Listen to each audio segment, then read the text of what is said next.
estamos en la palabra de Dios, vamos a meditar ahí en Filipenses, capítulo 1, una carta, se llama la carta del gozo, Filipenses, una carta en donde se destaca a la iglesia de Filipenses como una iglesia dadivosa, una iglesia alegre, una iglesia que no está exento de dificultades, que no está exento de adversidades, como surgió en esa época a todos los cristianos, tiempos de persecución, tiempos, ¿cierto?, de falsas enseñanzas, tiempos de idolatría, tiempo también, ¿cierto?, de amenazas de muerte para todos los cristianos, pero aún en medio de eso, estas iglesias eran estimuladas por Pablo para poder fortalecer su fe en el Señor. Y aquí Pablo en esta oración hace, por los creyentes, sin duda muestra toda su ternura, muestra todo su amor por la iglesia, especialmente por la de Filipenses, en donde declara, ¿cierto?, las virtudes que tiene esta iglesia. Y necesita también ser animada, fortalecida, levantada. Pablo menciona ahí en el versículo 8, porque Dios me es testigo de cómo os amo a todos vosotros con el entrañable amor de Jesucristo, y esto pido en oración, que vuestro amor abunde aún más y más en ciencia y en todo conocimiento. Se dan cuenta que Pablo aquí está demostrando un amor a la iglesia, amor a los hermanos, amor a los creyentes que están, ¿cierto?, viviendo esta fe, yo le digo una fe en el gozo del Señor, en el regocijo, en la fortaleza del Señor, y que necesitan ser animados. Pero el texto en el que vamos a meditar en esta mañana está en el capítulo 1, versículo 6, y lo vamos a leer todos juntos. ¿Me siguen conmigo entonces? Estando persuadido de esto, que el que comenzó en vosotros la buena obra, la perfeccionará hasta el día de Jesucristo. Estando persuadido de esto, que el que comenzó en vosotros la buena obra, la perfeccionará hasta el día de Jesucristo. Qué lindo texto que nos habla que en la soberanía del Señor Dios comenzó una obra en cada uno de nosotros. Estamos aquí, tú estás aquí, y quizás este es un mensaje para los hermanos por los cuales estuvimos orando.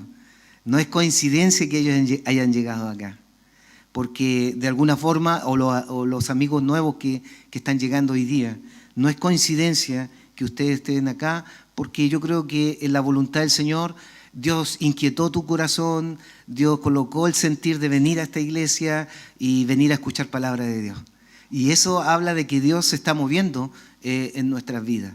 Así que, y nosotros que somos creyentes, que de alguna manera hemos abrazado la fe en Jesucristo, nosotros creemos que el Señor sí comenzó una obra. Miren el texto en otras versiones. En otras versiones dice el texto, estoy convencido de esto. Pablo está diciendo, ¿no? En el Reina Valera dice estoy persuadido. En otra versión dice estoy convencido. Hay una plena convicción de que Dios sí comenzó una obra en nuestras vidas. Nos incluyó en su historia. Él se manifestó en nuestra historia y de esa manera comenzó una obra en nuestras vidas. Hay otra versión que dice, estoy seguro, miren lo que dice esta versión, estoy seguro de que Dios comenzó a hacer en vosotros una buena obra, la irá llevando a buen fin mientras llega el día en que Jesucristo llegue. Qué interesante es, porque si Dios nos permitió en vida tener la experiencia de conocer a Jesucristo como Señor y Salvador, sin duda que el Señor comenzó a hacer una obra y una buena obra, de tal manera que Él va a ir llevando cada día a buen fin mientras llega el día en que Jesucristo regrese. Es decir, no permitas que tu corazón se desanime frente a las pruebas y dificultades que hemos vivido o que estamos viviendo, porque traen aflicción evidentemente, pero a veces que esas pruebas o esas aflicciones no quiten la esperanza, que significa saber que no estamos fuera de la voluntad de Dios, sino estamos dentro de la voluntad de Dios. Está el Señor comenzando o ha comenzado una obra. Y eso me hace pensar lo que es la vida. La vida tiene muchos matices y me da la impresión que nosotros ya que somos adultos, somos maduros, nos damos cuenta de los matices que tiene la vida. Cuando éramos niños y jóvenes teníamos quizás un prototipo de vida, una mirada, una percepción, una cosmovisión de que todo el mundo giraba en torno a nosotros, que éramos el centro del mundo y qué errados estábamos, ¿no? Sí, sin duda que nos dimos cuenta que la vida tiene muchos matices y ahí nos fuimos dando cuenta que la vida tiene momentos hermosos, felices, pero también momentos difíciles, tristes, en donde nos permite, cierto, también llorar, afligirnos y luchar. En estos días nos ha tocado, entendiendo que hoy día estamos celebrando 49 años con la UFA. Yo soy un UFO dentro de la UFA. Es lo que dice la hermana Mara, ustedes son UFO. Ayer vino un UFO a colocar unas cosas atrás para ayudar. Le dijeron que era un UFO. Bueno, en este contexto de aniversario, estos días nos ha tocado despedir dos hermanos que han sido de bendición en nuestra iglesia. Por un lado, cierto, nos ha tocado despedir a mi hermano Marchán, en donde le recordamos con mucho cariño su dedicación, su esfuerzo, su abnegación por venir a la casa del Señor. Él venía siempre en una bicicleta. Siempre recuerdo yo en los tiempos en que participaba también en la iglesia, él destacaba por su ¿cómo se llama? Su camisa o su polera fluorescente, tenía un acné, ¿cierto? Y ahí, cierto, se destacaba para que no lo atropellaran. Bueno, gracias a Dios que no murió atropellado, pero venía a la casa del Señor y él venía con una disposición de glorificar el nombre del Señor y estar con sus hermanos.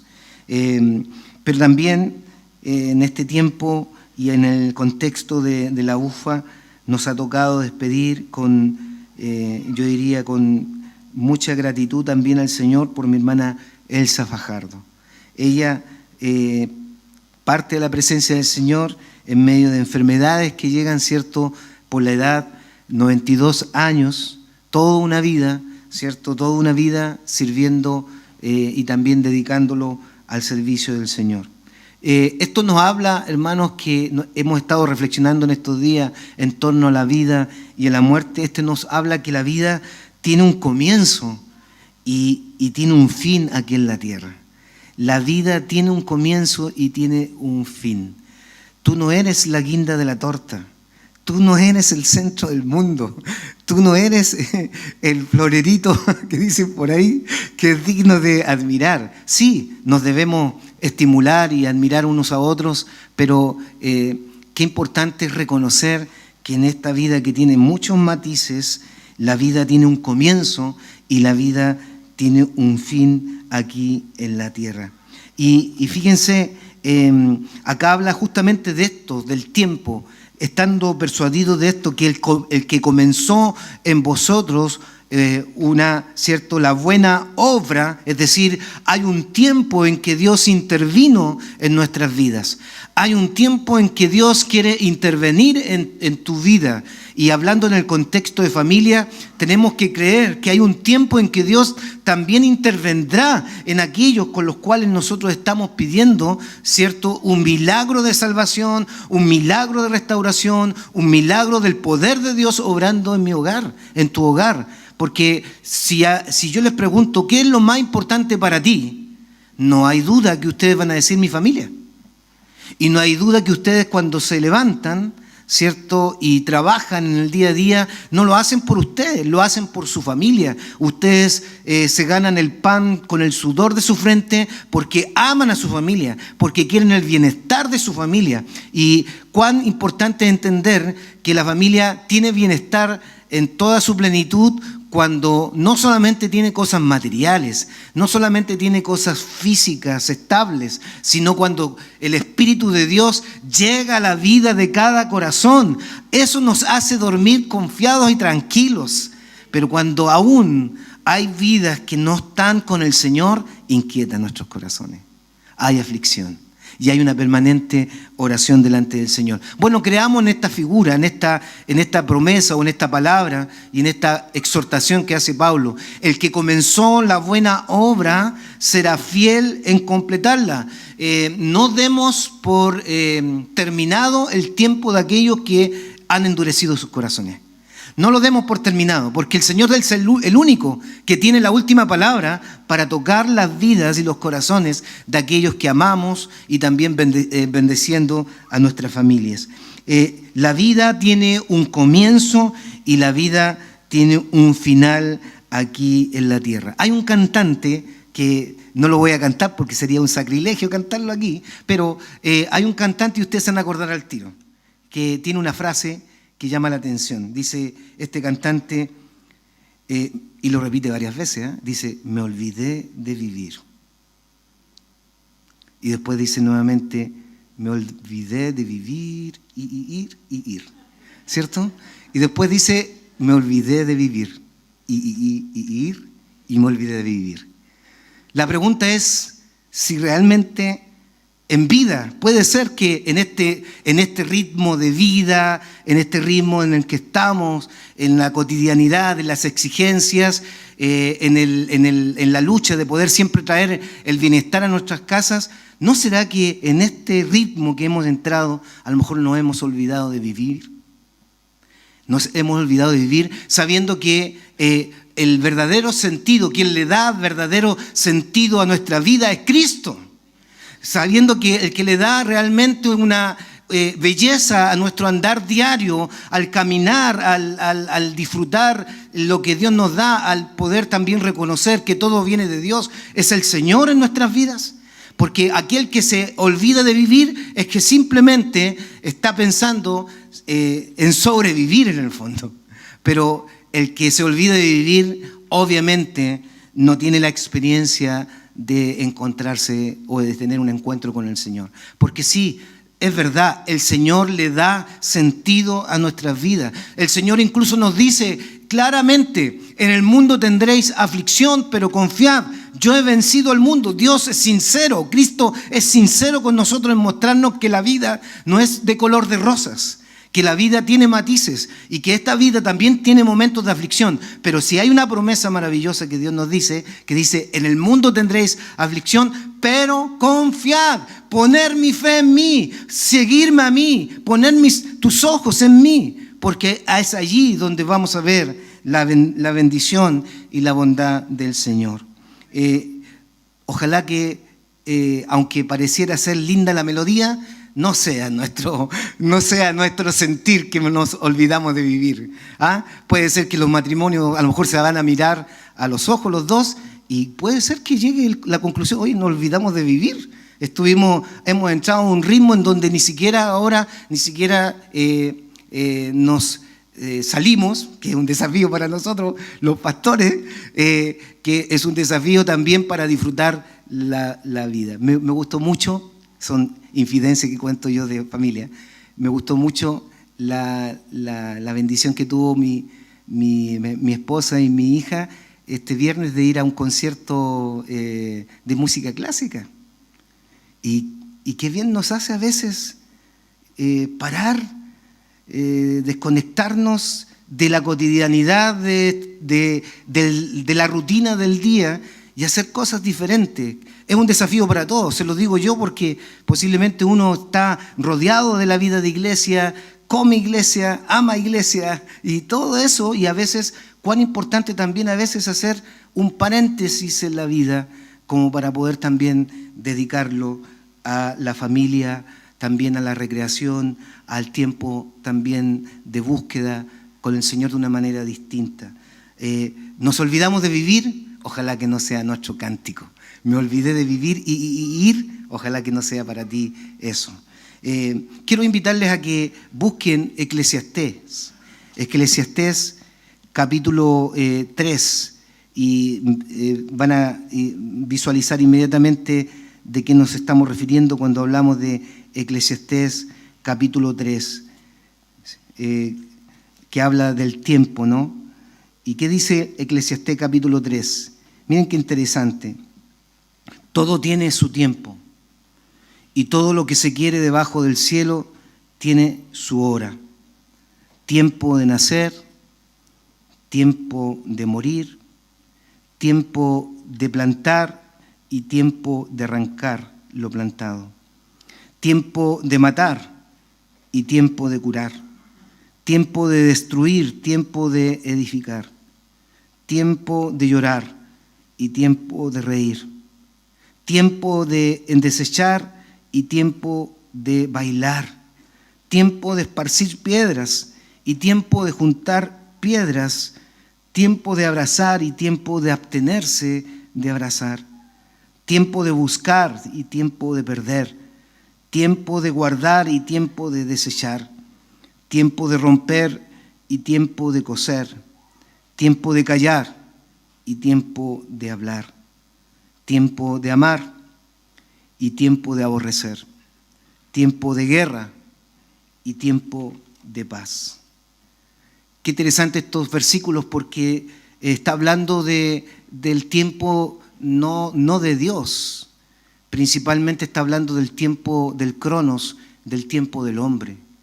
Y cuando está hablando del tiempo del hombre, yo me pongo a pensar en las oportunidades que Dios nos da en la vida de poder administrar y disfrutar el tiempo que Dios nos está dando. Quizás el Señor está inquietando y quizás a través de esta palabra está hablando a mi vida, no hay duda, y está hablando también a sus vidas, porque esto tiene que ver con acciones no de Dios, sino que tiene que ver con acciones nuestras. Y cada uno va a tomar decisiones. La vida está llena de decisiones que tenemos que tomar a diario, tanto en la vida familiar, en la vida matrimonial, tanto en la vida personal, en la vida del trabajo. Cada uno tiene oportunidades de tomar decisiones. Pero miren, ahí es donde nosotros tenemos que recuperar estos escritos que aparecen en la Biblia, cuando se dan cuenta que la vida es corta, cuando nos damos cuenta que la vida es frágil, cuando nos damos cuenta que nosotros no tenemos comprado el día de mañana, ni siquiera el presente, ¿cierto? Comprado, porque soberanamente en su misericordia a Dios le ha placido darte a ti vida. Y a Dios le ha placido a mí, le ha placido a que yo tenga vida. Eso quiere decir que tengo la oportunidad, que el tiempo que Dios me ha dado, de poder hacerlo bien. Y ahí está el salmista cuando dice, ¿cierto? Enséñanos a contar nuestros días para que traigamos al corazón sabiduría. Es verdad, hay momentos en que uno no actúa sabiamente. Hay momentos en que uno también falta y falla delante del Señor porque no actúa sabiamente. Pero quizás no será relevante pedirle esta petición que Santiago lo dejó como exhortación. El que pide sabiduría, Dios le dará abundantemente y sin reproche. Pero dice, pida con fe, es decir, con la convicción de que si lo pide, el Señor le va a dar la gracia para poder con sabiduría enfrentar, ¿cierto?, los desafíos de la vida. Pero por otro lado, si usted se considera que ha actuado con sabiduría, ojo, el que esté firme, dice la Escritura, mire que no caiga. Así que no los creamos tampoco tan sabios, sino que a la vez también la justa medida de saber que siempre dependientes somos del Señor, para que el Señor administre en nuestras vidas sabiduría. El que dijo yo soy sabio, ya perdió. El que dijo yo soy humilde, ya perdió. ¿Cierto? Qué importante es reconocer que necesitamos la sabiduría de lo alto para poder también administrar lo que Dios nos ha regalado. Tremendo desafío que nos deja el Señor al pensar en este versículo porque el que comenzó una buena obra está hablando de tiempo. Y aquí, ¿cuál es la diferencia en Eclesiastés con la exhortación de Pablo? Que aquí el tiempo, el cronos, depende de mí, de mis acciones, de mis decisiones. Fíjense, ¿cuál va a ser la decisión de mi vida una vez que el Señor en su misericordia me dé en esta vida la capacidad de plantar o la capacidad de arrancar? La capacidad de matar o la capacidad de curar. ¿En qué me voy a convertir en este mundo, en esta vida que Dios me da? ¿En qué me voy a convertir? ¿En una persona que destruye o en una persona que edifica? ¿En una persona que simplemente llora y llora? ¿O también hay tiempos de reír? Hay tiempos para llorar, y qué lindo es llorar en el Señor, porque dice la Biblia, ahí en Mateo, en la bienaventuranza, dice: bienaventurados los que lloran, porque ellos recibirán consolación. Es decir, hay tiempos por llorar. Lloramos por necesidades, a veces lloramos por aflicciones, lloramos por incomprensiones, lloramos por pérdidas, lloramos por frustraciones, lloramos por muchas cosas, pero qué importante es que nuestra vida no se convierta en llorar, porque si nosotros lloramos, nos olvidamos de vivir. Nos olvidamos de vivir. Es decir, el Señor también nos da la oportunidad de reír. ¿Quién es el que produce el gozo, la alegría en nuestro corazón? El Señor. El Señor produce alegría. Las cosas también sencillas a veces producen también esas risas naturales en nosotros. Pero qué importante es reír como también algo sanador para nuestras vidas. Es decir, que no hagamos de nuestro carácter una vida solamente de llanto, porque si lloramos, le vamos diciendo también a nuestro corazón, a nuestra mente y a nuestra alma que la vida no tiene sentido. Pero sí, la vida tiene sentido. Y tiene sentido porque Cristo murió y resucitó y venció la muerte y está con nosotros y estará con nosotros todos los días hasta el fin del mundo. Él está preparando morada para nosotros, para que donde yo esté, dice, vosotros también estéis. ¿No lo considera fascinante eso? Fascinante saber que Dios tiene un futuro glorioso, esplendoroso para cada hijo del Señor. Así que el capítulo 3 de Eclesiastés nos está interpelando, porque dicen que el libro de Eclesiastés es como un libro pesimista.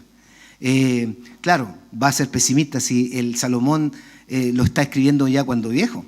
Es decir, después de que vivió todo lo que vivió, la riqueza y todos los placeres habidos y por haber, ¿cierto? Concluye, todo es vanidad. Entendamos lo que lo dice en un contexto ya fuera del temor de Dios, porque ya no está bajo el temor de Dios. Es decir, una persona pesimista ha olvidado la grandeza de Dios. Una persona pesimista ha olvidado los favores y misericordia del Señor. Una persona pesimista se ha apartado del camino. Salomón se apartó del camino. Se apartó del camino. Una cantidad de mujeres idólatras fueron las que llevaron a la destrucción la vida de Salomón, ¿cierto? A tal punto de que escribe un libro pesimista. Eclesiastés es considerado un libro pesimista, pero qué interesante que al leerlo a nosotros nos hace pensar que este pesimismo tiene una intervención poderosa de Dios, que lo malo lo puede cambiar en bueno el Señor, que lo que está en pecado el Señor lo puede perdonar, que lo que está de alguna manera muerto el Señor le da vida, que lo que está de alguna manera sin esperanza el Señor le da esperanza. Qué importante es entonces reconocer que este tiempo, el cronos que tenemos acá, nosotros, es una oportunidad para que nosotros tomemos buenas decisiones. Y esas decisiones no las vamos a poder administrar por sí solo o tomar por sí solo. Necesitamos la sabiduría de Dios en nosotros. Y es allí la diferencia de esta exhortación o este escrito de Eclesiastés con la exhortación de Pablo cuando dice aquel que la buena obra empezó. ¿Quién? Ahora ya no es el tiempo del hombre, sino que ahora es la intervención de Dios. Es el kairos de Dios. En el kairos de Dios, en el tiempo de Dios, Dios intervino en nuestras vidas. Y qué ¿qué hace el Señor cuando interviene en nuestra vida? Comienza entonces a bendecir nuestro corazón principalmente, nuestra manera de pensar, nuestra manera de andar. Y allí entonces tiene sentido el tiempo que Dios me da en vida para poder someterlo a la voluntad del Señor. Él comenzó una obra en nosotros y el día que Jesucristo nos visitó, vino a nuestro encuentro. En algún momento de nuestra historia escuchamos el Evangelio y recibimos a Jesús como Señor y Salvador de nuestras vidas. ¡Qué glorioso, qué maravilloso! Y tú que has venido a lo mejor por primera vez a este lugar, el Señor te da la oportunidad hoy día de recibir a Jesús en la historia de tu vida. Antes posiblemente o en este momento tu vida está muerta en delitos y pecados, pero Cristo cuando irrumpa en tu corazón va a perdonar todos tus pecados y como dice Isaías, la va a echar a lo más profundo del mar, no se va a acordar de ellas y el Señor va a comenzar una buena y una nueva obra en ti. Es allí donde el Señor comienza una obra especial en nuestras vidas. Es ahí donde realmente comenzamos, y aquí está el sentido de la canción, ¿no? Es ahí donde realmente comenzamos a vivir. Cuando el día en que nosotros nos entregamos a Jesús, el día en que recibimos a Cristo, fue el día en que comenzamos a vivir. Estábamos muertos en nuestros delitos y pecados, como dice Efesios 2, pero el Señor nos dio vida. El día en que comenzamos a vivir fue el día en que entregamos nuestra vida a Jesús. Dios comenzó una obra y cuando hablamos de que Dios comenzó una obra es porque Él comenzó un trabajo en nosotros. Es una obra buena, no es una obra mala, no es una obra deficiente, no es una obra mediocre, no es una obra a medias, no, es una obra especial, llena de excelencia. Cuando Dios obra en nuestras vidas su excelencia, la excelencia de su poder, la excelencia de su presencia, la excelencia de sus atributos, la excelencia, ¿cierto?, de la presencia de Dios en nuestras vidas, está obrando en nosotros. El Señor, entonces, de alguna manera, comienza un trabajo en nosotros, una obra buena, pero una obra buena que nos hace pensar que es una obra de esperanza, de perdón, de paz, de salvación. Él nos enseñó en este camino y nos está enseñando en este camino a perdonar. Fíjense, puede ser que tu vida esté resentida con otro, puede ser que tu vida esté en tensión con otras partes de tu familia o amigos o compañeros de trabajo. Mire lo que hace el Señor cuando comienza la buena obra. Coloca paz en nuestros corazones, coloca reconciliación en nuestras vidas y hace que nuestro corazón se disponga también a ser agentes de reconciliación, agentes de paz. Agentes de paz. Y el Señor nos enseña en este proceso de trabajo que hace en nosotros, comienza entonces Él a colocar la enseñanza también de perdonar a otros. Nos insertamos en la iglesia.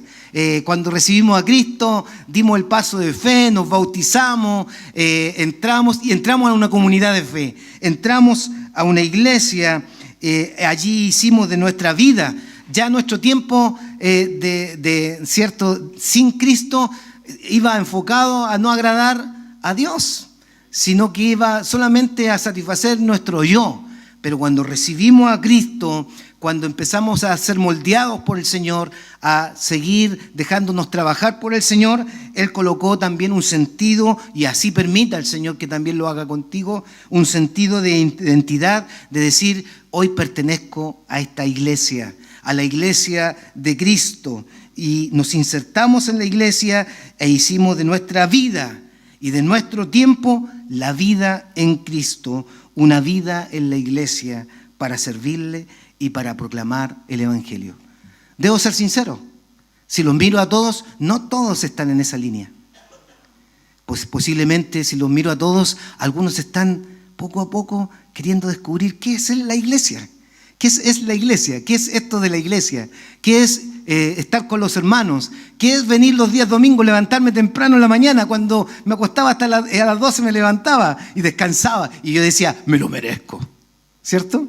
Pero a lo mejor llegas y te levantas en la mañana y llegas con ese sentido de decir, quiero descubrir qué es lo que me va a dar el Señor, qué me va a dar la iglesia y qué yo puedo darle también al Señor, qué es lo que necesito del Señor. ¿Se dan cuenta que va cambiando nuestra cosmovisión? Porque el que comenzó la buena obra en nosotros comienza a trabajar en nuestras vidas de tal manera que le da un sentido de vida, pero lo da no fuera de la iglesia.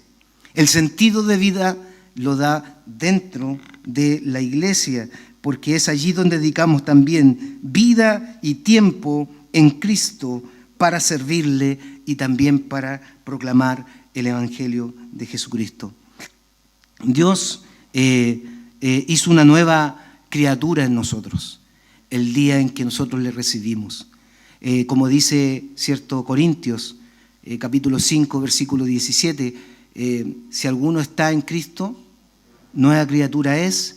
Las cosas viejas pasaron, he aquí, todas son hechas nuevas. Evidentemente, cuando Cristo viene a nuestro corazón, cuando de corazón le entregamos y lo confesamos, y Él viene a nuestras vidas, Dios empieza en esta buena nueva obra una tarea de transformación. Pero hasta el día de hoy, Él nos sigue transformando. Él hasta el día de hoy sigue moldeando nuestras vidas, porque estamos en un proceso que nos va a acompañar toda la vida, un proceso de santificación. Hay momentos en que tú te miras y te dices, uy, que soy bacán. Pero hay momentos de decir, no me quiero ni ver, no me quiero ni ver. Bueno, Pablo en algún momento dice, lo que quiero hacer, eso no hago. Y lo que no quiero hacer, eso hago. Y llega un momento a decir, miserable de mí, ¿cierto? Como dándose cuenta que esta lucha interna, pecaminosa, que está ahí presente en la vieja naturaleza, en tensión con la nueva naturaleza, que es una lucha permanente, necesita de alguien poderoso, necesita de una intervención divina. El poder de Jesucristo en nuestras vidas, el poder del Espíritu Santo en nuestras vidas para poder ganarle la batalla a la carne y a todos nuestros impulsos carnales y pecaminosos. Pero ahí encontramos la bendición que dice Pablo, pero doy gracias a Jesucristo, Señor nuestro. Si no fuera por Jesucristo, nuestra carnalidad sería evidentemente un dolor permanente de cabeza hasta la destrucción misma de nuestras propias vidas. Pero en la misericordia del Señor, en esta buena obra, ¿cierto? En esta buena obra el Señor sigue transformando, sigue obrando, sigue perdonándonos, sigue restaurándonos, sigue también santificándonos, porque el Señor ha comenzado en nosotros un proceso de santificación, un proceso de formación en nuestras vidas. Dios, en otras palabras, ¿sabes lo que está haciendo Dios con nosotros? Dios camina con nosotros. Qué lindo eso. Dios camina con nosotros. El humanismo, ¿qué dice? Miren la aberración del humanista, del humanismo. Dios se fue de la historia. Estuvo, pero se fue. ¿Y qué dicen los cristianos? Emmanuel, Dios con nosotros. Dios está aquí. Dios está con nosotros, está acompañándonos, está caminando con nosotros. Él está en el proceso. Somos pecadores, ¿verdad? Somos frágiles, ¿verdad? Somos también, fallamos, es verdad. Pero Dios camina con nosotros. Él nos garantizó estar con nosotros hasta el fin del mundo.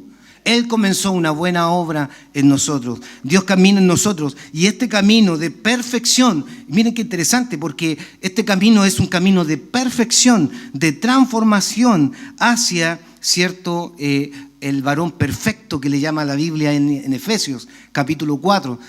Siempre me llamó la atención la palabra perfección. ¿Quién va a ser perfecto en este mundo si todos somos pecadores y fallamos delante del Señor? No hay ningún perfecto. Bueno, en algún momento, tanto en Mateo como también en Levítico, capítulo 19, en algún momento dice el Señor, sed pues vosotros perfectos, como vuestro Padre es perfecto. En el Antiguo Testamento, en vez de decir perfecto, usa la misma frase. Ser pues vosotros santos, como vuestro Padre es santo. Es decir, miren, ¿quién es el que nos santifica? ¿Quién es el que nos hace santo? ¿Tú? ¿Yo? No. No hay esfuerzo humano para lograr la santidad. Es Cristo en nosotros. Es el Espíritu Santo en nosotros. Y Dios comienza en nosotros este camino de perfección y va transformando nuestra vida a una vida de santidad. Una vida de santidad. Dios comenzó, queridos hermanos, una obra para bendecir nuestro hogar. Dios comenzó una obra para bendecir nuestro hogar. Y quizás, aunque puede ser que nuestras familias no todas estén, ¿cierto?, alineadas con Cristo, la familia es importante. Y tenemos la bendición y la decisión de llevar tú y yo bienestar a nuestra casa, llevando a Cristo, llevando la palabra de Dios, llevando la oración, llevando también la vida de la iglesia, la vida de lo que vivimos en la iglesia, llevarlo también a nuestro hogar. Porque quien cambia realmente los corazones no somos nosotros, quien cambia los corazones es Dios. Dios es el único que cambia nuestro corazón. Cuando lo buscamos, cuando perseveramos en Él, cuando en este proceso de santidad, Él logra también cada día transformarnos de tal manera que nosotros día a día hemos hecho en nuestro carácter caminar con Él. Que ya no nos cuesta caminar con Él, sino que caminamos con Él porque está en nuestro andar diario, la dependencia total de un Dios todopoderoso, del Cristo que camina a mi lado. Para eso es importante entonces no descuidar la palabra de Dios y la oración. Yo me pongo a pensar en estas realidades de familia en Génesis. Vemos a Abel y Caín. Abel decidió adorar al Señor y darlo todo. Caín también decidió adorar, entre comillas decidió adorar, pero no lo dio todo. En algún momento en sus decisiones personales, él permitió que la ira se apoderara de su corazón. Y miren, aunque Abel estaba en bendición porque glorificó el nombre del Señor, en un mundo caído, el pecado de otros afecta la vida de los demás. Y Caín se airó y mató a su hermano. Mató a su hermano. Cuán importante es que en nuestro hogar y en nuestra vida diaria permitamos al Señor llevar la palabra de Dios y la oración a nuestra casa, vivir en adoración, vivir en convicción de que necesitamos la presencia del Señor. Vivir bajo los sentimientos siempre va a ser un error porque nos van a jugar muchos malestares y malas pasadas. Pero si vivimos bajo la convicción de que Dios ha comenzado una buena obra en nosotros, Él será fiel en completarla. Atesoremos, ahí está el llamado en esta buena obra, atesoremos la palabra de Dios en nuestras vidas. Y vivamos conforme a la palabra de Dios y no conforme a los sentimientos. Muchos hoy día, porque han escuchado sus sentimientos, no están en la iglesia. Muchos hoy día, porque han escuchado más sus sentimientos, están viviendo en una necesidad de restauración y de poder. Oremos por eso, no juzgamos, sino que oremos para que el Señor se manifieste con su palabra en la vida, porque no hay nada más maravilloso y nada más reconfortante que sentir el bálsamo del poder de su palabra en nuestros corazones en los momentos más difíciles de nuestras vidas.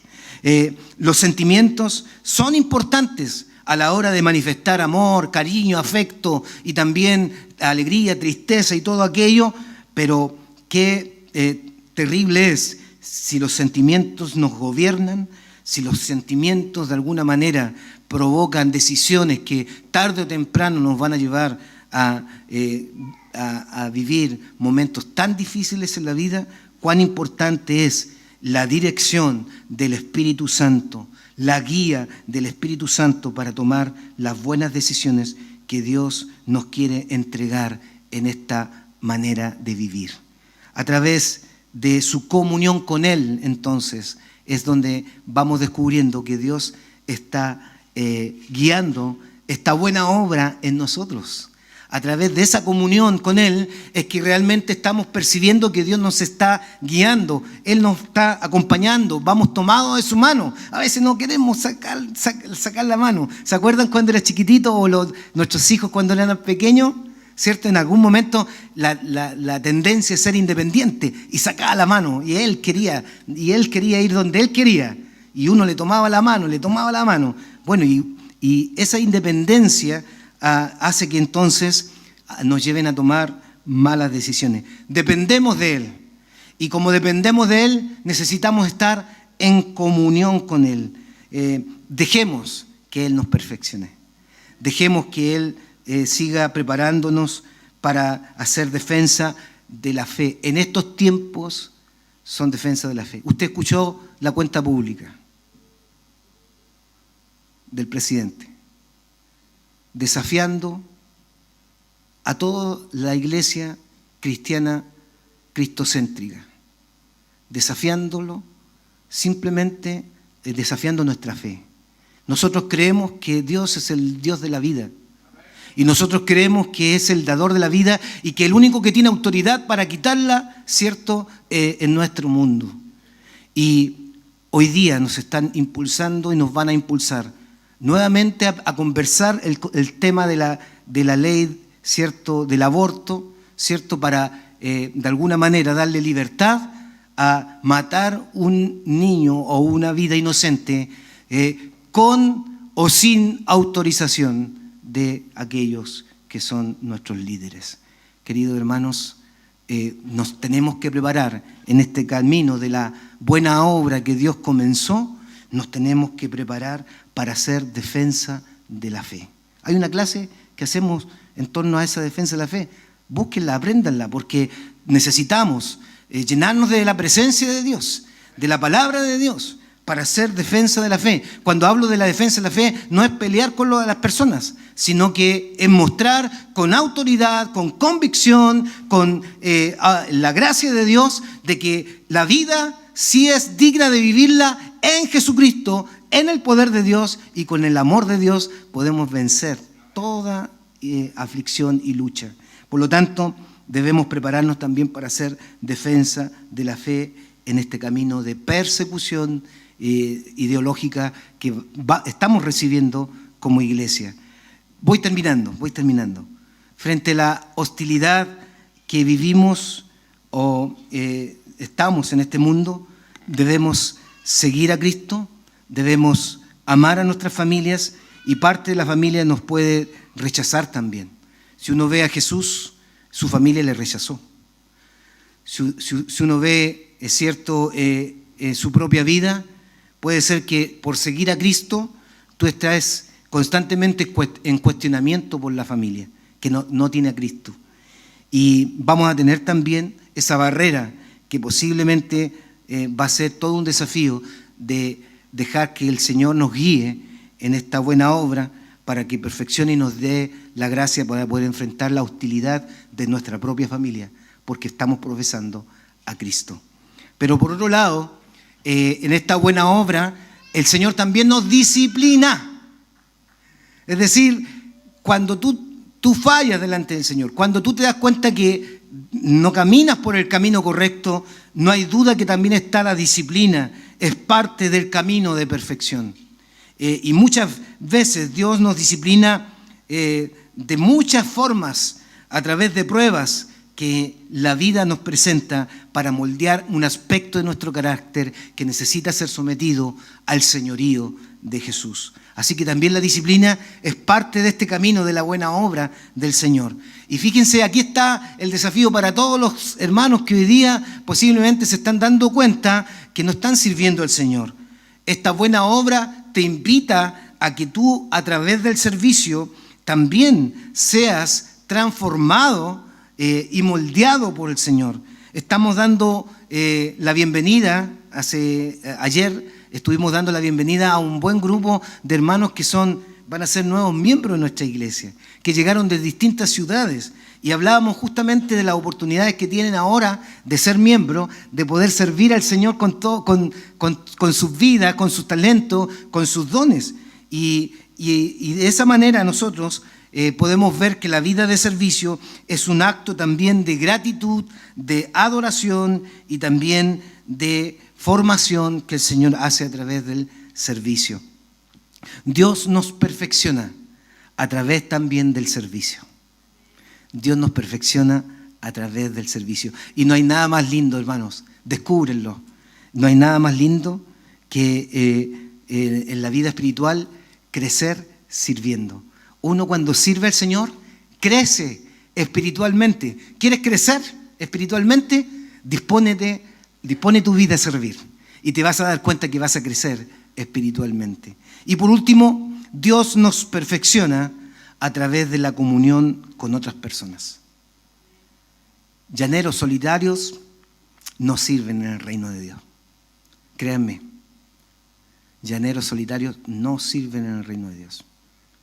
Algún problema hay en el corazón cuando alguien no quiere compartir con otros. Y no quiero juzgar, pero me atrevo a decir que hay una pizca de arrogancia en aquel que no quiere compartir con otros. Y Dios nos perfeccione a través de la comunión con otras personas. Es decir, aislarse me está diciendo que esa persona tiene tendencias egoístas. Estar con otros nos desafía a ser humildes. Nos desafía a disponernos a honrar a otros. Nos desafía también a convivir con personas difíciles. Y que esas personas difíciles nos ayudan también a ser perfeccionados. Muchas veces esas personas difíciles nos ayudan a ser perfeccionados, sin duda. Dios nos perfecciona a través de otros. Y la unión femenina, miren qué interesante, la unión femenina tiene, en este tiempo de celebración de los 49 años, tiene un versículo que es muy hermoso, porque habla de un lema que lo tiene la Iglesia Nacional en general, está en Romanos, y con este texto yo voy cerrando. En Romanos, capítulo 12, versículo 11 y 13. Miren lo que dice Romanos, capítulo 12, versículo 11 y 13. En lo que requiere diligencia, no perezosos. En la buena obra, Dios está llamando a hombres y mujeres diligentes, no negligentes. Dios está llamando a hombres y mujeres diligentes, no perezosos. ¿Dónde sale el ejemplo de la pereza en la Biblia? ¿Y a quién coloca como ejemplo? A la hormiga. ¿Ya? Le dice, no seas como, que tenemos que ser como la hormiga, ¿cierto? Diligente, siempre activo, siempre de alguna manera despierto para proveer también especialmente para la casa, pero también para la iglesia. ¿Cuál es tu vida? ¿Es una vida diligente en esta buena obra que Dios comenzó? ¿O simplemente hoy día la pereza abunda? La ociosidad. Dicen por ahí que estas plataformas que son entretenidas a veces, a mí me encanta ver, por ejemplo, las películas de guerra y todo lo que es documental de guerra. No es que me guste pelear cuando veo las guerras, pero es porque me gusta la historia. Entonces, y entro a Netflix, me atrapa un capítulo y no, me cuesta salir después, ya me cuesta salir. Entonces, hasta es adictiva la cuestión. Entonces, hermanos, ¿no será que Netflix ha entrado a nuestro corazón y nos ha permitido ser ociosos, perezosos con la obra del Señor y no dedicarnos a la obra? Y no dedicarnos a la obra cuando realmente el Señor nos está llamando a ser diligentes, porque Él comenzó una buena obra. Es decir, Dios intervino, comenzó una buena obra, pero también espera una respuesta tuya. Y esa respuesta tiene que ver con diligencia delante del Señor. Otro versículo ahí, en el versículo 11 y 13 dice, fervientes en espíritu, ¿Sabes lo que significa ferviente? Una persona apasionada. Permite el Señor que las personas que te vean pasión en ti por el Señor, vean pasión en ti por la obra, vean pasión en ti por Cristo, vean pasión en tu vida. Qué importante es eso, que vean pasión en tu vida. Y lo otro requiere también que seamos de alguna forma también sirvientes o siervos del Señor, gozosos en la esperanza. No perdamos la esperanza, no desfallezcamos, no le demos lugar al desaliento, y si lo hay, busquemos con todo nuestro corazón el refugiarnos en el Señor para ser levantados por Él.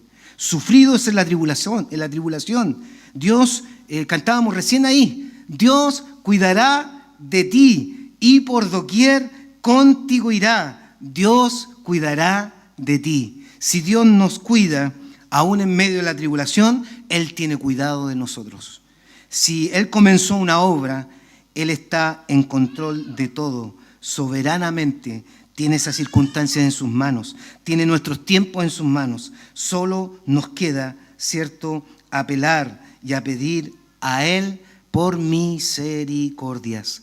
Y cuán importante que en esta buena obra no descuidemos algo que es relevante: la oración. Constantes en la oración, compartiendo por las necesidades de los santos y practicando la hospitalidad. Mire, cuando pensé en esto, ¿hace cuánto tiempo que no invitamos a alguien a la casa a compartir un té, un cafecito? Hay algunos hermanos que hacen buen café.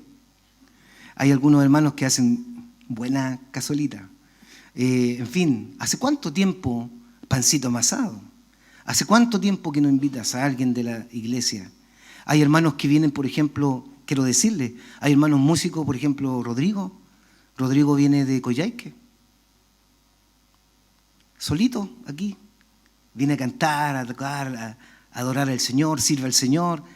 Hay hermanos que son solitos, pero que cuán importante sería invitarlos a la casa, a almorzar, a compartir una tarde, a disfrutar la hospitalidad como parte de esta buena obra que Dios comenzó.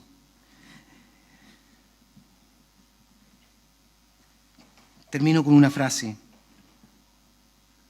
En esta obra que Dios comenzó, todo depende de la actitud que tengamos frente a lo que Dios nos ofrece. Su guía está garantizada, su presencia está prometida. Dios no va a cambiar eso. Su presencia va a tratar con nuestras vidas, pero también su presencia nos va a transformar. Todos experimentamos en algún momento una vivencia, un encuentro o una circunstancia que cambia nuestro destino. Cuando estábamos bien, de repente llegó la enfermedad y cambió nuestro destino. La pregunta es, ¿cuál va a ser nuestra actitud frente a ese destino que se nos plantea? Y quiero leerles una historia, porque esta historia a mí me conmovió y la relacioné con este sermón. Que creo que las decisiones son importantes en vida y que necesitamos entender que vivimos bajo el alero de la gracia de Dios y bajo el alero de la buena obra de Dios. No estamos bajo maldición, estamos bajo la bendición de Dios. Créelo, pero para eso también el Señor quiere ver en nosotros una actitud. Y quiero que escuchen bien la historia. Una vez hubo un joven que estaba a punto de graduarse en sus estudios. Desde hace meses admiraba un hermoso coche deportivo que estaba a la venta en un concesionario de automóviles. El chico se obsesionó con ese automóvil al punto de que le dijo a su padre que ese era lo único que quería como premio de fin de carrera. Se acercaba el día de la graduación y el joven estaba atento a cualquier señal que le permitiera detectar que su padre había hecho realidad su sueño. Finalmente, en la mañana del día de su graduación, su padre le llamó para que fuera a su habitación. Corrió el chico y escuchó cómo su padre le expresaba lo orgulloso que se sentía de tener a un hijo tan bueno y lo mucho que lo amaba. Escuchó el joven cada palabra, aunque su atención más concentrada en la pequeña caja de regalo que sostenían las manos de su padre. Que en el discurso del buen hombre estaba más atento a lo que tenía en las manos el papá. Pronto el padre le entregó el pequeño obsequio y el joven, incapaz de ocultar su decepción, abrió la caja y ¿saben lo que encontró en esa caja? Encontró una hermosa Biblia encuadernada en piel con su nombre grabado con letras de oro en una esquina. Ese muchacho ni siquiera abrió aquella hermosa Biblia. Un silencio tenso se adueñó del ambiente. Un silencio que finalmente fue roto por las airadas palabras que aquel chico dirigió a su padre. Con todo el esfuerzo que hice para estudiar y todo lo que me das, ¿es esto? Dejó caer la Biblia al suelo y salió el muchacho de la casa para no regresar más, al menos no en muchos años. El joven se convirtió en un exitoso hombre de negocios que logró adquirir una hermosa casa y formó una preciosa familia. Un toque de infinita nostalgia tiñó las palabras del anciano al añadir: un día supo que su padre, ya anciano, estaba muy enfermo y decidió entonces visitarlo. No lo había vuelto a ver desde el día de su graduación. Justo el día en que iba a emprender el viaje para verlo, recibió un telegrama donde le informaron de que el anciano había muerto y le había nombrado heredero de todas sus posesiones. El telegrama le conminaba a acudir urgentemente a la casa de su padre para arreglar todos los trámites de inmediato. Cuando llegó al lugar, una tristeza y arrepentimiento indescriptible llenaban el corazón del hijo. Revisó todos los documentos importantes que su padre tenía y al abrir una caja encontró la Biblia que había sido su regalo de graduación. Con los ojos llenos de lágrimas, la abrió y empezó a hojearla. Y descubrió entonces un texto subrayado, inequívocamente por su padre, que se trataba de Mateo, capítulo 7, versículo 11.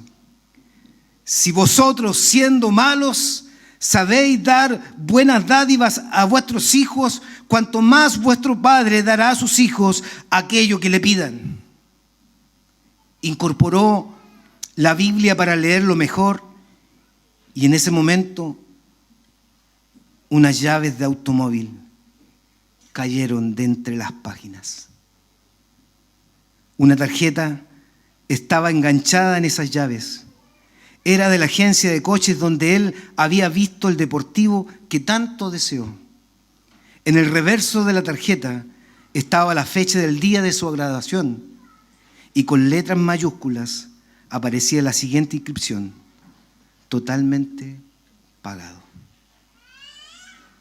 Ese hijo podría haber recibido ese regalo que tanto anheló ese mismo día. Ese hijo tenía dos lindos regalos, uno relevante para su vida, la Biblia, y otro, vanidad de vanidades, el coche. Pero no lo recibió ese día, lo recibió sin su padre, cuando ya la muerte del padre estaba. ¿Y por qué? Porque tuvo una actitud frente a la vida. Hermanos, ¿qué actitud vamos a tener frente a la vida? Permita el Señor dejarnos moldear por Dios, transformar por el Señor, dedicarnos a Él. Y no pierdas tu esperanza por los hijos, que el Señor los tiene en sus manos, para que un día se encuentren con el Señor.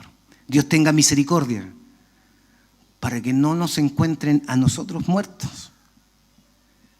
Y cuando estemos muertos, en vida, realmente se humillen ante Dios. Yo lo quiero ver con los ojos, lo quiero ver antes. Y quizás sea nuestra oración delante del Señor. Pónganse en pie, vamos a orar. Hay un cántico